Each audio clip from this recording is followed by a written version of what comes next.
Hello दोस्तों, welcome back to my YouTube channel. लो जी भाई, कल की तकड़ी न्यूज के बाद एक और न्यूज भी निकल के आ रही है।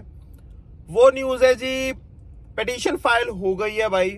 पिटीशन फाइल हो गई है in the house of Commons. इस पिटीशन को जी E4454, पिटीशन E4454। अब आप सोच रहे होंगे भाई है क्या ये, थोड़ा डिटेल में बताओ, थोड़ा एक्सप्लेन करो। देखो जी, थोड़े दिन पहले आपके याद होगा बहुत सारी चीजें निकल के आ रही थी कि भाई 2 साल की अगर आपकी स्टडी है तो जी 5 साल का वर्क परमिट आपको मिलेगा। ठीक है जी भाई, गलत न्यूज बिल्कुल। ठीक है, गलत न्यूज, क्योंकि ऐसी कोई अनाउंसमेंट नहीं थी जी कनाडा इमिग्रेशन की तरफ से, ऐसी कोई चीज नहीं थी। हाँ, उससे पहले ये जरूर था कि भाई एक्सटेंशन मिल रही थी 18 महीने की। ठीक है, एक्सटेंशन मिल रही थी क्योंकि भाई ये था जी आपने 2 साल की स्टडी की है तो या फिर भी आपको 18 महीने का एक्सटेंशन लेके तो टोटल वो 5 साल के आसपास का वर्क परमिट बन रहा था। ठीक है, सेम फॉर चाहे आपने 1 साल की स्टडी की है भाई।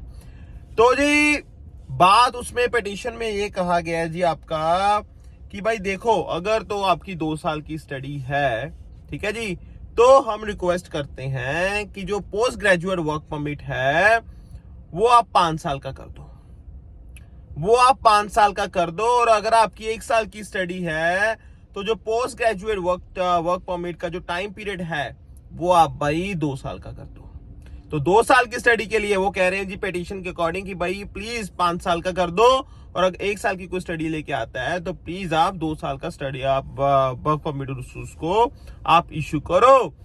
तो भाई तगड़े सिग्नेचर हुए हैं जी। ठीक है जी, एंड मैं आपको बता भी देता हूं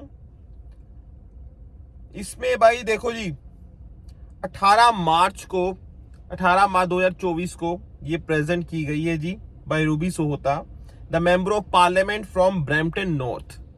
ठीक है जी, जो मेंबर ऑफ पार्लियामेंट हैं, जो एमपी हैं फ्रॉम ब्रैम्पटन नॉर्थ, उन्होंने प्रेजेंट किया है ये जो पिटीशन है भाई ऑन मार्च 18। ठीक है जी, तो इसमें भाई यही है जो मैंने आपको बताया है कि जी, क्योंकि भाई यूजुअली क्या होता है, देखो जी, अगर आपका 1 साल का स्टडी परमिट है ना तो आपको 1 साल का ही वर्क परमिट मिलेगा। अगर 2 साल की स्टडी है तो 3 साल का वर्क परमिट मिलेगा। तो जी ये टाइम पीरियड बढ़ाने की बात हुई है कि भाई 1 साल की स्टडी है तो 2 साल का वर्क परमिट, और अगर आपकी 2 साल की स्टडी है तो 5 साल का वर्क परमिट प्लीज कर दिया जाए। ठीक है, अच्छे खासे साइन हुए। इसका भाई टाइम पीरियड भी था, बहुत सारे लोगों ने सिग्नेचर दिए हैं भाई। ठीक है, मैं आपको थोड़ा बता भी देता हूं। मैं आपको बताता हूं भाई ये कब स्टार्ट हुआ था, है ना।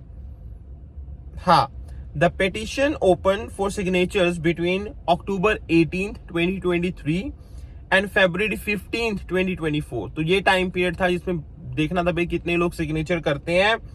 और जी भाई 24,349 24,349 सिग्नेचर्स उनको मिले भाई from all the Canadian provinces and territories. ठीक है जी, एंड तो ये चीज थी। अब ये देखना इंटरेस्टिंग होगा क्योंकि भाई ये this is actually a big deal. ठीक है, बट अगेन भाई कोई ऑफिशियल अनाउंसमेंट नहीं है कि ये चीज हो गई है, बट हाँ ये इनिशिएटिव है, ये एफर्ट्स किए जा रहे हैं, एंड ये एफर्ट्स भी अच्छे खासे लेवल पे हो रहे हैं। ठीक है जी, अगर मेंबर ऑफ पार्लियामेंट ने ये चीज प्रेजेंट की है तो यार कुछ तो होगा ना उसमें। अब ये चीज देखने वाली होगी कि आने वाले टाइम में डिसीजन क्या लिया जाता है, इस पे कोई काम होगा या नहीं होगा, या फिर और लोगों को वेट करना पड़ेगा, या फिर वही चलेगा 2 साल की स्टडी 3 साल का वर्क परमिट, 1 साल की स्टडी 1 साल का वर्क परमिट, है ना। तो भाई वो चीज होगी या कैसे होगा, तो ये देखना बड़ा इंटरेस्टिंग होगा। क्योंकि अभी के लिए तो भाई यही है, अभी के लिए यही है भाई कि अगर 2 साल की स्टडी करते हो 3 साल का वर्क परमिट, 1 साल की स्टडी करोगे तो आपको सिर्फ 1 साल का ही वर्क परमिट मिलेगा। ठीक है, बाकी भाई अगर कोई न्यूज आती है फ्यूचर में, बैठा है जी नैब सिंह संगेर आप लोगों के साथ शेयर करने के लिए, तो चैनल को आप सब्सक्राइब करो, फॉलो करो, और अपडेट्स हम देते रहेंगे आपको। Alright guys, take care, enjoy, अपना ध्यान रखना, बाय बाय।